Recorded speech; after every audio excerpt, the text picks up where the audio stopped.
48 years ago, on the night of April 21st, 1977, 17-year-old Bill Bartlett and three of his friends were aimlessly driving down Farm Street in Dover, Massachusetts. Suddenly, out of the dark, illuminated by the pale shine of brake lights, Bartlett saw a very strange creature crawling along the crumbling stone wall. It appeared to Bartlett to be lanky and emaciated, with long limbs and gripping fingers.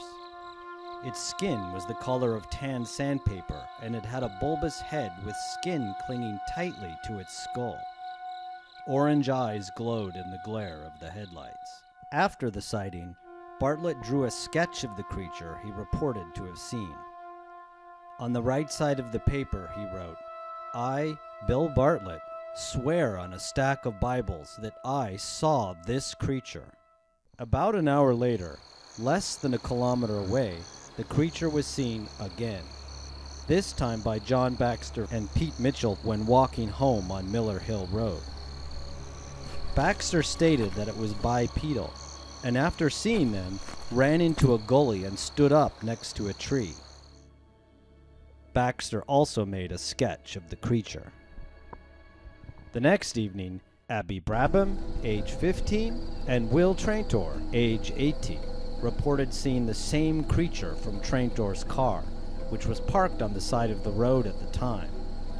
They offered an almost identical description, except for the fact that Brabham noted its eyes glowed green in the headlights. She described its height as about the size of a goat. Brabham was the third and last to make a drawing of this elusive creature.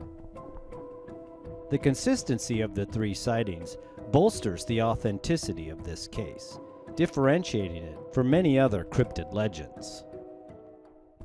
Dover has a history of unexplained experiences that start as early as the 17th century, especially on Farm Street, where the first sighting happened. Like most New England towns, Dover has its share of fairy sightings, and there's a rocky outcropping in the woods right off the road named Puka Rock in their honor. But the most notable Farm Street story was detailed by Frank Smith in his town history, Dover Farms.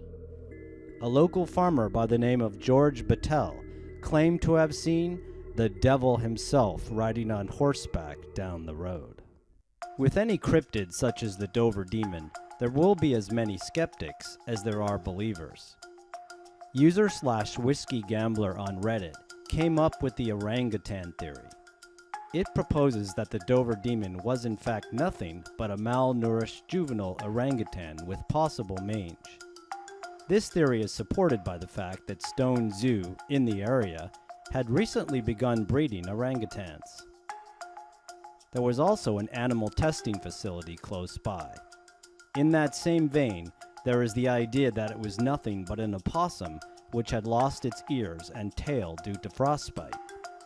But this is unlikely to have occurred in late April in the area. Others have proposed the theory that it is some form of extraterrestrial life. While many say the odds of this are quite slim, that did not stop cryptozoological researcher Loren Coleman from bringing in two UFOologists to investigate the case alongside him. Results of their study are currently inconclusive. Coleman also happens to be the one who coined the name Dover Demon, recalling the old stories of the devil on horseback being sighted in the area.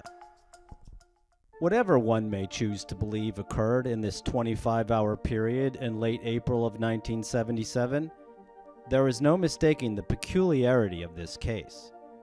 Maybe the fact that it has gained so much attention over the nearly 50 years since its events took place tells one a little bit about human nature and our want to believe in things we may not yet understand.